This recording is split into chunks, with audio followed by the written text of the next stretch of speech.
사랑하심을 성경에서 배웠네.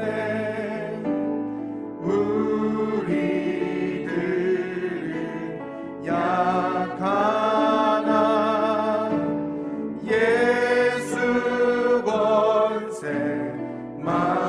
또 다시 한번 고백합니다. 예수 사랑하심, 예수 사랑하심을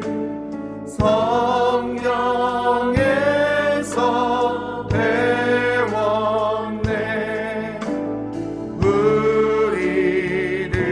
우리들은 약하나 예수 권세만 보다. 날 사랑하심, 날 사랑하심, 날 사랑하심 성경에 쓰였네. 나를 사랑하시고 나를 사랑하시고 나의 죄를 다 씻어 하늘 문을 여시고 들어가게 하시네. 아멘. 나를 사랑하심, 날 사랑하심, 날 사랑하심 성경에 쓰였네.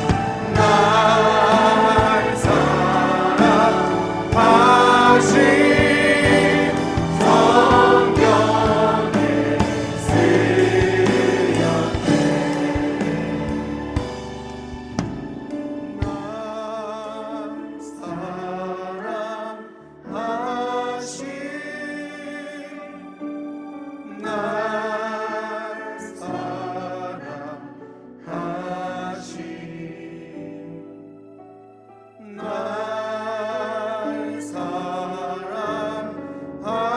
사랑하심 성경에 쓰였네. 다시 한 번 더 고백합시다. 날 사랑하심, 날 사랑하심,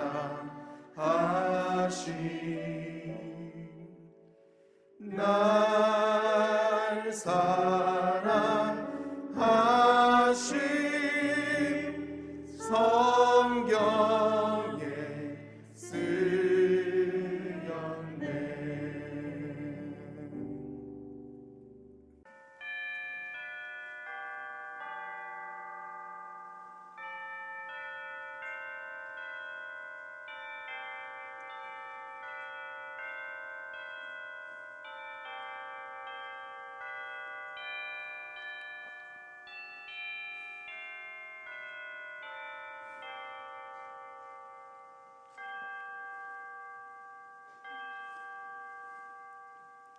하나님은 영이시니 예배하는 자가 영과 진리로 예배할지니라. 아멘.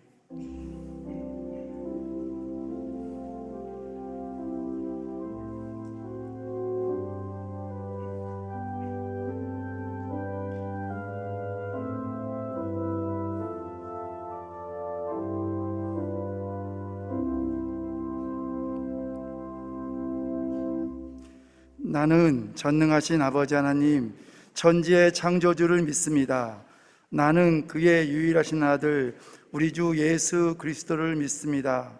그는 성령으로 잉태되어 동정녀 마리아에게 나시고 본디오 빌라도에게 고난을 받아 십자가에 못 박혀 죽으시고 장사된 지 사흘 만에 죽은 자 가운데서 다시 살아나셨으며 하늘에 오르시어 전능하신 아버지 하나님 우편에 앉아 계시다가 거기로부터 살아있는 자와 죽은 자를 심판하러 오십니다.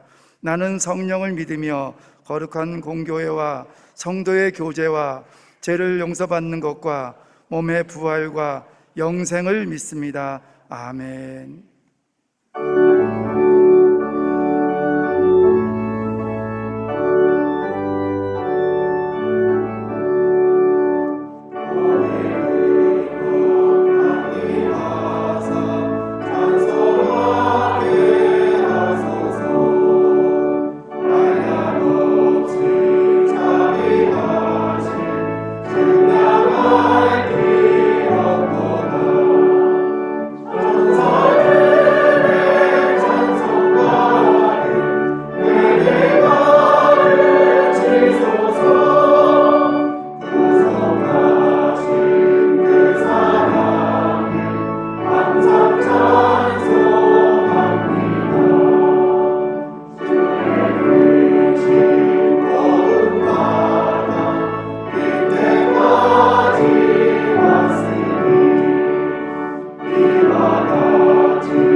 이 시간 우리에게 주시는 하나님의 말씀은 사사기 10장 1절에서 5절 말씀입니다. 사사기 10장 1절에서 5절 말씀. 아비멜렉의 뒤를 이어서 이사갈 사람 도도의 손자 부하의 아들 돌라가 일어나서 이스라엘을 구원하니라. 그가 에브라임 산지 3일에 거주하면서 이스라엘의 사사가 된 지 23년 만에 죽음에 3일에 장사되었더라. 그 후에 길르앗 사람 야일이 일어나서 22년 동안 이스라엘의 사사가 되니라. 그에게 아들 30명이 있어 어린 나귀 30을 탔고 성읍 30을 가졌는데 그 성읍들은 길르앗 땅에 있고 오늘까지 하본 야일이라 부르더라. 야일이 죽음에 가몬에 장사되었더라. 아멘.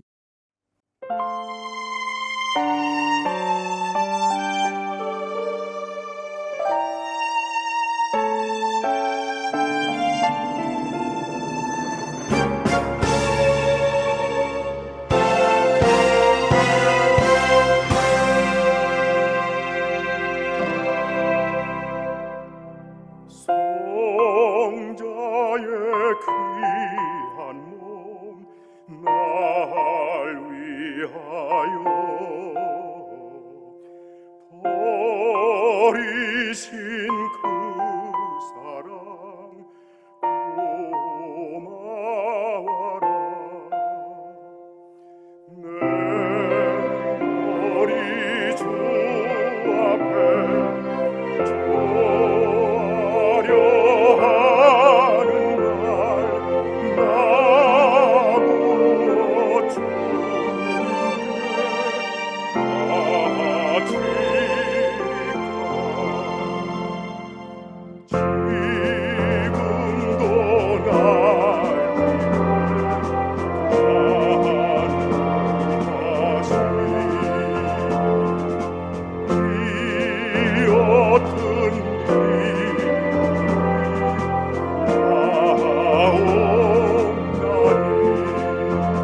사랑 고맙고 놀라와 찬송과 기도를 쉬지 않네.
거의 대부분의 사람은 인생을 세상으로부터 답을 찾기 위해서 매일 매시간 그리고 온 세상을 여행하고 살아갑니다.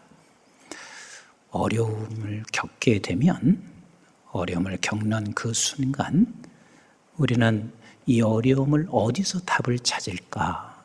그래서 내가 아는 사람, 내가 경험한 것들, 내가 아는 지식을 통해서 우리는 그 답을 찾고자 합니다. 또 우리가 큰 걱정 없이 살아가고 있는다 해도 큰 걱정 없이 사는 그 사람은 좀 더 삶의 질을 높이기 위하여 인생의 답을 세상에서 찾고자 매일 우리는 그렇게 우리의 발걸음을 빨리 움직여 가고 있습니다. 그런데 그 끝은 죽음입니다.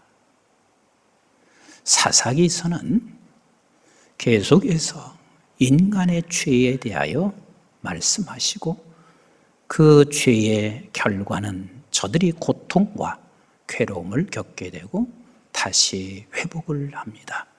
그리고 그의 끝은 죽음입니다.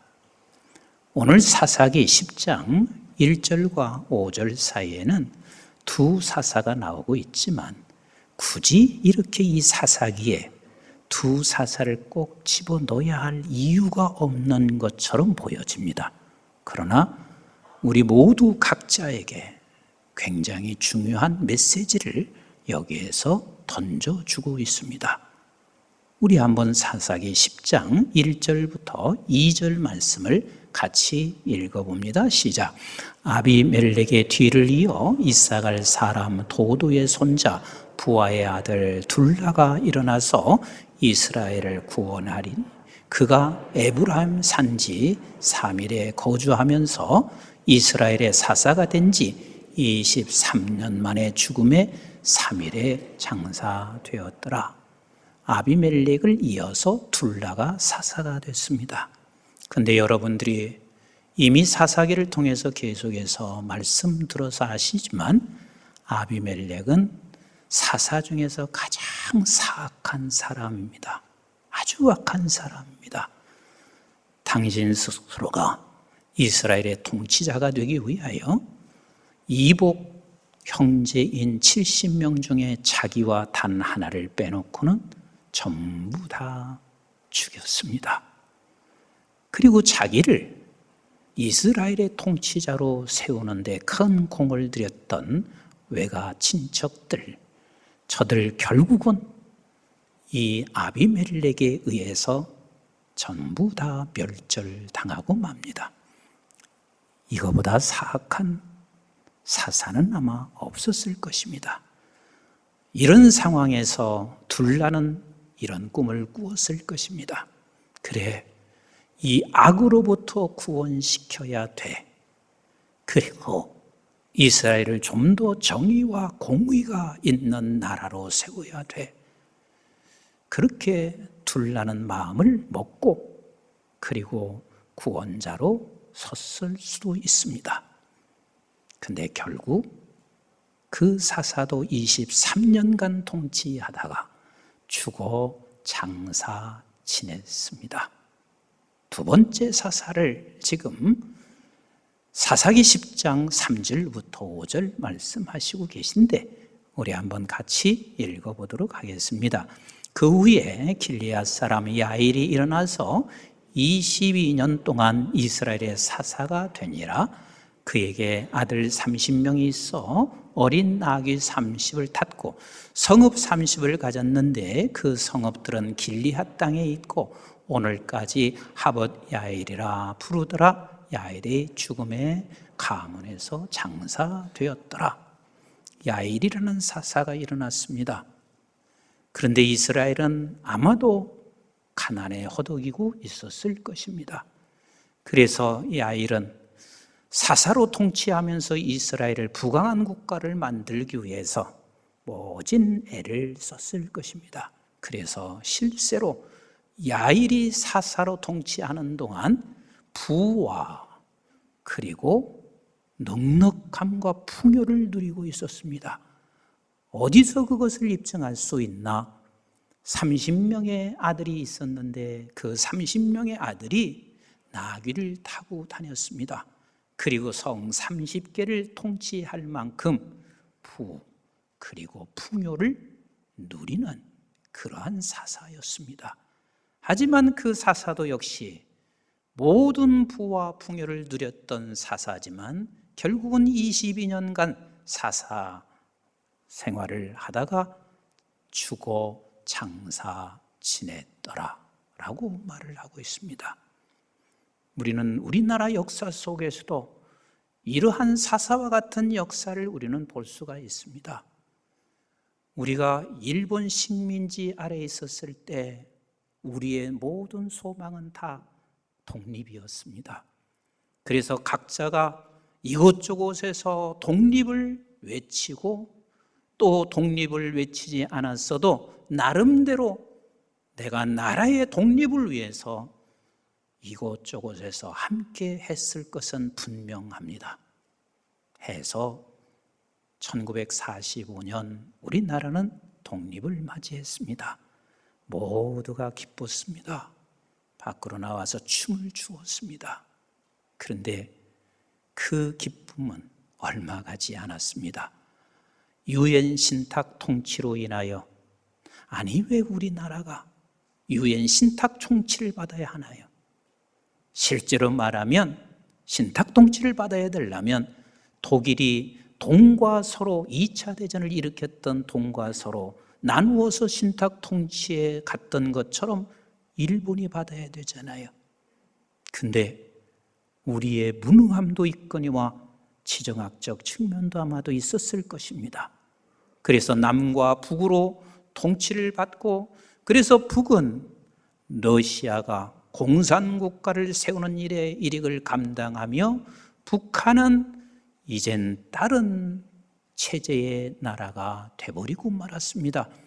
그리고 이 남한은 미국을 중심으로 한 자유민주국가가 체제가 되어서 우리 남한이 되었습니다. 그래서 남과 북은 오직 소원하는 게 통일이었습니다. 그래서 저와 여러분들이 학교 다닐 때 늘 우리가 입술로 우리의 소원은 통일, 이게 학교에서 항상 불렀던 노래들 아니었습니까? 그런데 이 통일의 문제를, 이 답을 세상에서 찾으려고 했던 이 북한, 뭐 남한에도 왜 없겠어요? 근데 이 북한은 결국은 통일을 이루기 위하여 6.25 그 새벽에 남한을 점령했습니다. 그래서 수많은 사상자가 났을 뿐만 아니라 그 피비린내 나는 아픔과 상처, 그리고 결국은 전쟁 후에 남은 것은 어마어마한 사상자와 그리고 가난뿐이었습니다. 어느 곳도 먹을 게 제대로 없었습니다. 이곳저곳 다 가난 때문에 아우성을 쳤습니다. 해서 사람들은 꿈을 꾼 게 뭐예요? 잘 살아보고 싶은 게 꿈이었습니다. 그래서 우리가 어린 시절에 많이 불렀던 게 뭐예요? 잘 살아보세, 잘 살아보세. 그렇게 우리는 꿈을 꾸었습니다. 근데 정말 기적은 일어났습니다. 이 나라가 이제는 전 세계에 10위 정도 들어갈 수 있는 경제의 대단한 업적을 이루게 됐습니다. 근데 경제가 어느 정도 성장하고 나니까 사람은 다시 민주화라고 하는 것에 모든 에너지를 거기에 쏟습니다. 그래서 많은 사람들이 민주화를 위해서 이런저런 방법으로 많이 애를 써왔습니다. 그래서 이 나라는 짧은 역사 속에서 전 세계 속에 이만한 민주화를 이룬 나라는 아마도 없을 것이고, 어쩌면 앞으로도 이러한 짧은 시간의 민주화를 이룰 수 있는 나라는 찾아보기 힘들 것입니다. 근데 민주화가 됐습니다. 사람들은 이제는 우리가 복지를 꿈을 꾸고 있습니다. 그래서 이 복지에 대해서 세상에서 답을 찾으려고 하는 사람들에 의해서 복지가 억지로 이루어질 가능성이 있습니다. 시간을 두면서 천천히, 아니면 하나님께서 열어가는 대로 갈 수도 있겠지만, 그러나 세상에서 답을 찾으면 찾은 것만큼 우리는 억지로 갈 수도 있습니다. 이게 또한 화를 만날 수 있지 않을까. 그런데 이제는 우리 한국의 복지도 굉장히 빠른 속도로 이루어져서 많은 복지를 이루었습니다. 복지가 많이 좋아졌습니다. 여기서 끝이 나지 않습니다. 결국은 이제는 삶의 질을 높이기 위한 문화를 또 꿈을 꾸고 있습니다. 여러분, 한 나라의 역사나 다른 나라의 역사나 사사기의 역사나 여러분 끝이 없습니다. 그래서 그때마다 내가 동참했던 그 사람들은 교만함과 자부심을 가질 수가 있고, 그때마다 내가 동참하지 못했던 사람은 나 자신에 대하여 동참하지 못한 것 때문에 자괴감을 가질 수가 있을 것입니다. 결국은 인생의 답을 세상에서 찾으면 끝은 어디냐면 죽음이요. 끝은 죽음이기 때문에 어떠한 일로 결국 맞닥뜨리게 되냐면 인간성 상실입니다. 그리고 허무합니다. 그 허무함은 모든 영역 속에 허무감을 갖기 시작하고 무신론을 이제 말하기 시작하게 되어져 있습니다. 지금 우리 한국이 그 자리에 맞닥뜨려 있습니다. 하나님께서는 원하시는 게 뭔 줄 아세요? 적어도 이스라엘 백성, 그리고 하나님께서 택하여 오늘날 이 시대에 하나님의 영적 이스라엘로 선택한 저와 여러분들을 향하여 오늘 본문에서 우리에게 주시는 메시지가 뭐냐면 죽고 장사한다. 네가 너의 문제나 국가의 문제나 그리고 여러분들의 가정의 문제를, 이 모든 인생의 답을, 세상에서 답을 찾을 때는 결국은 끝은 죽음이란다. 그리고 허무해. 믿음의 백성들아, 이스라엘 백성들아, 너희들은 알아야 할 게 있다.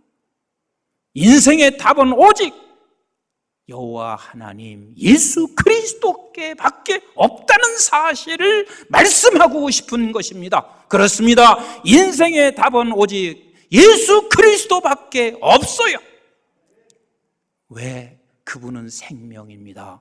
그분은 영원한 삶입니다. 그래서 이 영원한 생명과 삶을 우리에게 주시고, 그리고 영원한 생명을 소유하신 그분만이 우리 인생에 답을 주시는 분이시기 때문에 믿음의 백성들은 어떤 사건이나 어떤 상황, 그리고 어떤 시간이든 매일 세상에서 답을 찾기 위하여 끊임없이 오늘도 여행하고 내일도 여행하는 것이 아니라 예수 그리스도로부터 답을 찾는 것만이 삶이 있다는 것을 말씀하시고 계신 거예요.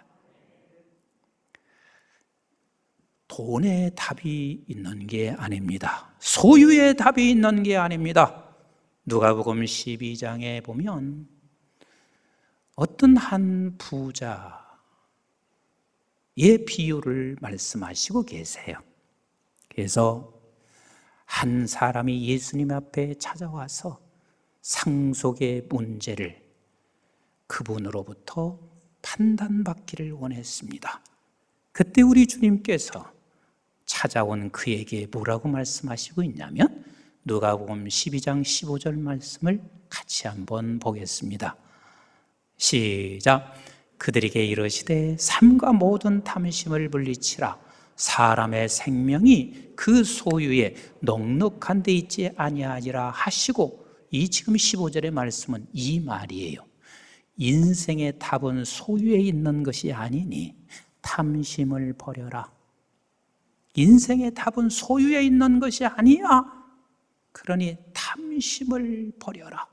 그리고 주님께서 비유를 말씀하신 거 아니에요. 한 부자가 지가 그 사람이 많은 수확을 얻어서 자기 곳간에 넣었는데 차고 넘쳐서 또 다른 곳간을 만들었다. 근데 거기서 주님이 하시는 말씀이 뭐예요? 그를 그날 밤에 데리고 갔습니다. 죽음으로 끝났다, 그 말입니다. 그러면 그 모든 소유가 그게 누구의 것이며 무슨 의미가 있겠는가? 우리 주님은 말씀하시고 계십니다. 결단코 인생의 답은 세상에 답이 있는 게 아니야. 그 세상에서 답을 찾으면 결국은 내가 죽음으로 끝나는 것이고, 그리고 허무와 좌절, 절망밖에 남는 게 없어. 인생의 답은 예수밖에 없습니다. 그래서 우리 주님께서 요한복음 14장 1절에 이렇게 말씀하기 시작합니다. 시작. 너희는 마음에 근심하지 말라. 하나님을 믿으니 또 나를 믿으라. 사람들이 그렇게 생각합니다. 근심합니다. 왜요? 지금 내 옆에 계셨던 예수님이 이제는 내가 떠난다는 말을 듣고 있는 제자들 걱정됩니다. 사람은 삶에 있어서 걱정을 하든지, 아니면 내 곁에 힘이 됐던 사람이 내 곁을 떠나면 걱정하고 근심합니다. 그래서 근심해서 우리는 인생의 답을 얻기 위하여, 우리가 세상에서 답을 찾기 위하여 수없이 세상을 이리저리 다니며 여행하고 있습니다. 근데 우리 하나님께서 이때 말씀하시고 있습니다. 근심이 있을 때 나를 믿어라. 나를 믿어라. 그리고 나서 2절 이렇게 말씀하시고 계세요. 내 아버지 집에 거할 곳이 많도다. 그렇지 않으면 너에게 일렀으리라. 내가 너희를 위하여 거처를 예비하러 가노니, 가서 너희를 위하여 거처를 예비하면 내가 다시 와서 너희를 내게로 영접하여 나 있는 곳에 너희도 있게 하리라. 우리 예수님은 끝이 없어요. 다시 우리는 이 세상에서 끝나는 것 같지만 그러나 영원한 나라의 길을 열어주신 우리 주님, 4절 같이 읽어봐요. 내가 어디로 가는지 그 길을 너희가 아느니라. 5절 같이 봅니다. 도마가 이르되 주여 주께서 어디로 가시는지 우리가 알지 못하거늘 그 길을 어찌 알겠삼나이까. 예수께서 이렇게 대답하십니다. 시작. 내가 곧 길이요 진리요 생명이니 나로 말미암지 않고는 아버지께로 올 자가 없느니라. 그렇습니다. 우리 주님만이 길입니다. 우리 주님이 진리입니다. 우리 주님이 생명입니다. 그래서 주께서 말씀하시는 거예요. 왜? 죽음으로 끝나고 있는 세상으로부터 인생의 답을 찾으려고 하느냐? 길이요 진리요 생명이신 그 예수님께로부터 답을 찾아야 내 길이 보이고 그것이 영원한 진리이고 그것이 생명이라는 사실을 우리는 반드시 놓치지 마셔야만 합니다. 지금 전 세계가 코로나로 인해서 이런저런 길들이 다 막혀 있습니다. 처음에 코로나가 창궐을 하기 직전 저도 그랬고 여러분들도 그랬을 것입니다. 그래, 한 2주, 3주 정도면 끝이 나겠지. 그렇게 믿었습니다. 근데 3월이 가서도 여전히 변함이 없었습니다. 그래, 한두 달 지나면 끝이 나겠지. 그런데 한두 달 지나도 끝이 나지 않았습니다. 이미 제가 수요일 날 작년 8월 마지막 주 수요일이었습니다. 제가 잊지도 않아요. 코로나를 통해서 하나님이 나에게 주신 메시지가 있었습니다. 화요일 저녁 하나님께서 나를 깨우셨습니다. 그리고 새벽 1시 3, 40분쯤 됐을 때였습니다. 하나님이 기도시켰고 저는 기도하게 됐습니다. 이때 하나님께서 나에게 3가지 메시지를 주셨습니다. 이미 수요일 날 방송으로 다 나가서 여러분들이 보셨을 거예요. 첫째는 이 코로나가 쉽게 끝나지 않을 것인데 예배는 이젠 막혀지고 교회에 올 수 없으니 하나님이 나에게 주신 메시지는 기도의 창문을 열어라. 기도의 창문을 열어라. 그리고 다니엘을 생각나게 했습니다. 다니엘서 6장에 보면 다리오 왕이 지금 120개의 도를 통치하고 있었습니다. 근데 이 120개를 3 총리가 통치할 수 있게 하는데 이 3 총리 중에 한 사람이 다니엘이었습니다. 그 다니엘, 시기를 받고 많은 사람들이 질투하면서 다니엘을 잡을 수 있는 방법은 다른 게 없었습니다. 다니엘이 섬기고 있는 하나님을 섬기지 못하게 하는 길이었습니다. 그래서 30일 동안 다리오 왕에게 요청을 하여 어인을 찍어놓고 아무 신도 섬기지 못하게 하고 있을 때 다니엘은 기도의 창문을 열어놓고 매일 예전에 하던 대로 기도하게 했습니다. 그래서 우리 하나님께서 이 코로나 상황에 나도 마찬가지지만 모두가 다 있는 자리에서 어느 곳에 있든지 기도하기를 원하신다는 사실을 제가 그때 깨닫게 되었습니다. 그래서 결국은 기도하던 중에 우리 교회에서 작년 연말에서부터 계속해서 시편을 가지고 새벽과 저녁으로 온라인 예배를 드리고 있는 것도 그것의 계기가 됐던 것입니다. 그리고 2번째, 가정을, 기독교의 가정을 회복하라는 것이었습니다. 이건 저에게 주신 메시지니까 다른 분은 다르게 주실 수도 있어요.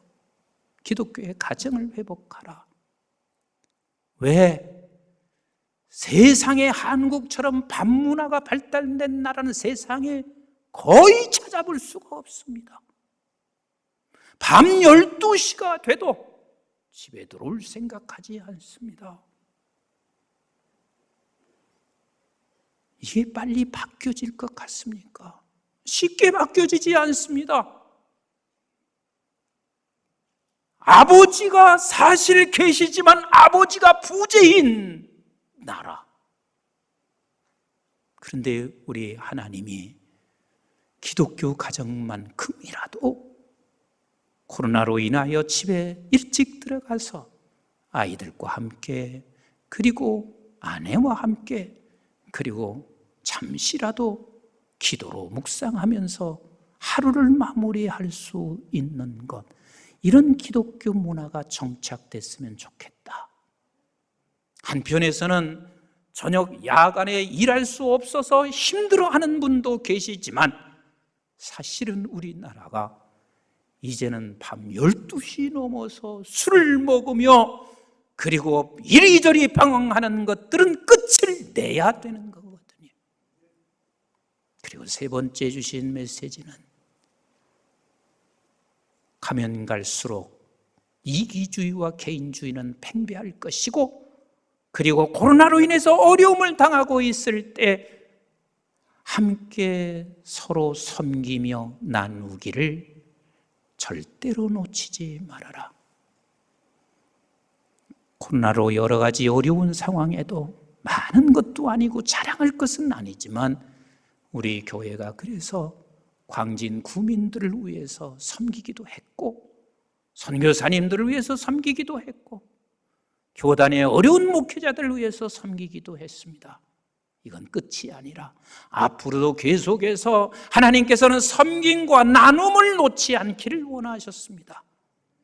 흑사병이 유럽을 다 창궐하고 있을 때, 그리고 그것을 끝나가고 있을 그 무렵에 마틴 루터는 하나님 앞에 찾아가 기도하기 시작했습니다. 그때 마틴 루터에게도 하나님께서는 세 가지 말씀을 하셨다고 합니다. 내 자신의 생명은 너무 소중하다. 기독교인들이 이렇게 생각할 수가 있습니다. 흑사병 아니면 코로나, 나는 예수 믿는 사람이니까 우리 집은 쑥 뛰어넘어서 우리는 안 걸린다고 생각할 수 있을지 몰랍니다. 그런데 그 중세시대는 더했습니다. 예수 믿는 사람들에게는 흑사병은 다 넘어갈 줄로 생각했습니다. 그러나 하나님 앞에 찾아가 기도하는 그에게는 믿는 백성들조차도 생명을 소중히 여겨야 한다는 것을 알게 하셨고, 그래서 그걸 책으로 쓴 거예요. 그리고 두 번째는 다른 사람도 생명이 소중하다. 우리는 다른 사람 한 사람이 얼마나 생명이 소중한가. 그리고 세 번째 말씀하시기를 두려워하지 말아라. 두려워하지 말아라. 이게 그에게 주신 답이었습니다. 사랑하는 성도 여러분, 38년 된 병자가 예루살렘 양문 곁에 베레스 연못 앞에 지금 누워 있습니다. 그는 방법이 없습니다. 이때 예수님을 찾아가셨습니다. 그리고 예수님께서 그에게 이렇게 말씀하시고 계십니다. 일어나라. 자리에서 일어나 걸어가라. 우리 주님께서, 주님은 언제나 인격적 존재이신 우리 주님이시기 때문에 주님을 찾아가면 주님은 말씀하십니다. 말씀하십니다. 그 말씀 앞에 우리는 가면 되는 거요. 그러면 38년 된 병자는 그렇게 주님은 말씀하셨지만 야이로의 딸에게는 또 다른 말씀을 하셨습니다.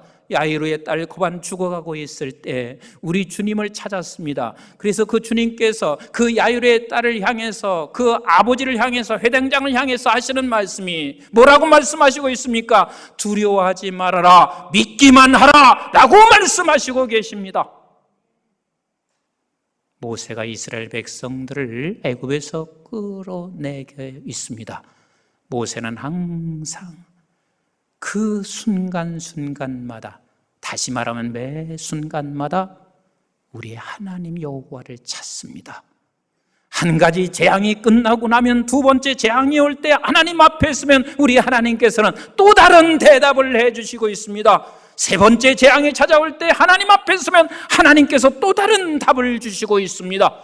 우리는 매 시간마다 매 순간마다 우리 주님 찾으면 우리 주님께서는 말씀하시는 우리 하나님이십니다. 10가지 재앙 모두가 다 하나님이 말씀하시는 것이 다 달랐습니다. 그리고 홍해바다 앞에 섰을 때 우리 하나님께서는 모세, 아니 상상도 할 수 없는 것을 말씀하십니다. 내가 든 지팡이를 내려쳐라. 이게 하나님 말씀입니다. 광야길을 걸어가면서 모세는 늘 하나님을 찾고 있었습니다. 그렇습니다. 우리가 세상에서 답을 찾으면 결국은 죽음이요, 그리고 허무와 허탈감밖에 남지 않습니다. 그래서 아모스서 선지자를 통해서 이렇게 말씀하시고 계세요. 아모스서 5장 우리 4절부터 같이 한번 보겠습니다. 시작. 여호와께서 이스라엘 족속에게 이와 같이 말씀하시기를 너희는 나를 찾으라. 그리하면 살리라. 네가 세상에서 답을 얻으려면 너는 죽는 게 끝이지만 그러나 네가 나를 찾으면 너는 반드시 삶이 있다, 산다, 생명이 있다. 그러면서 5절에 이렇게 말씀하시고 계세요. 시작. 베델을 찾지 말며 길갈로 들어가지. 여기 잘 보세요. 여러분, 베델을 찾지 말래요. 여러분, 베델이 어떤 곳인가요?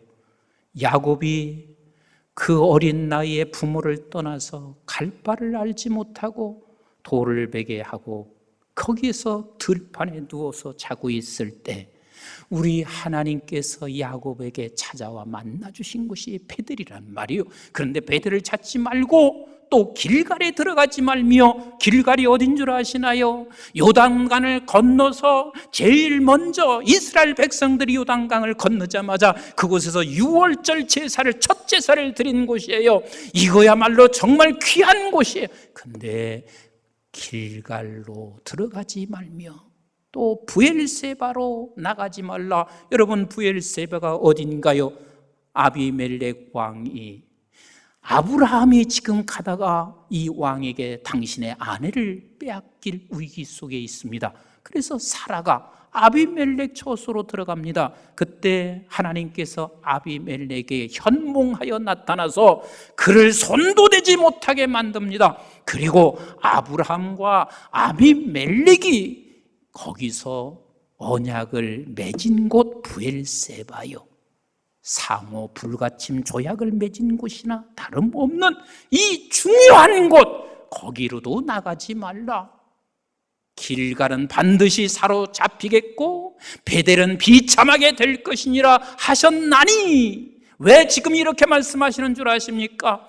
너는 과거의 경험을 찾지도 말아라. 과거에 너가 얻었던 어떤 지식도 찾지 말아라. 언제 현재 속에서 지금 너는 여호와만을 찾아 여호와만이 답이라는 사실을 기억해라.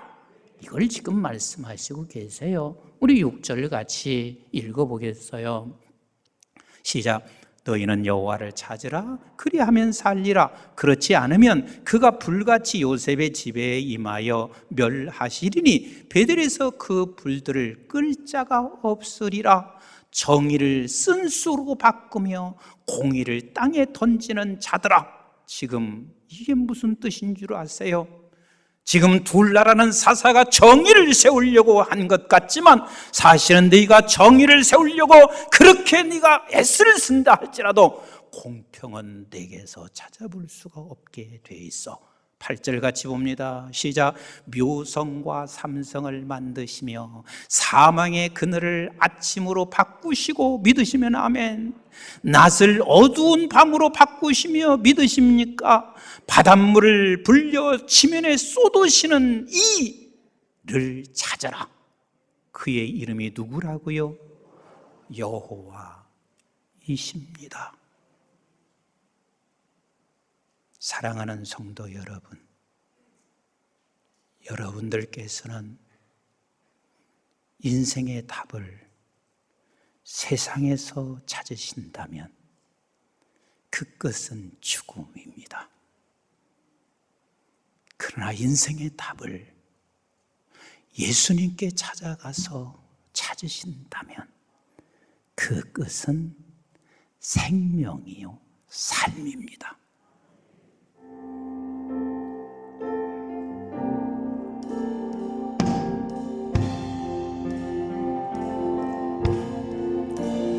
모든 영광을 하나님께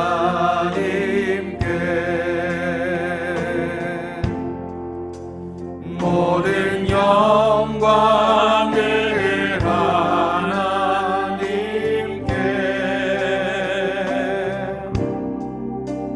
온 마음과 뜻 다해 주 사모합니다. 모든 영광을 하나님께. 우리 다 같이 일어나셔서 모든 영광을 하나님께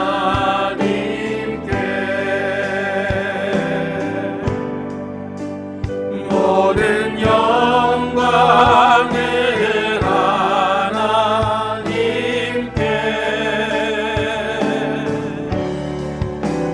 온 마음과 뜻 다해 주 사모합니다. 모든 영광을 하나님 온 마음과 뜻 온 마음과 뜻 다해 주 사모합니다. 모든 영광을 하나님께.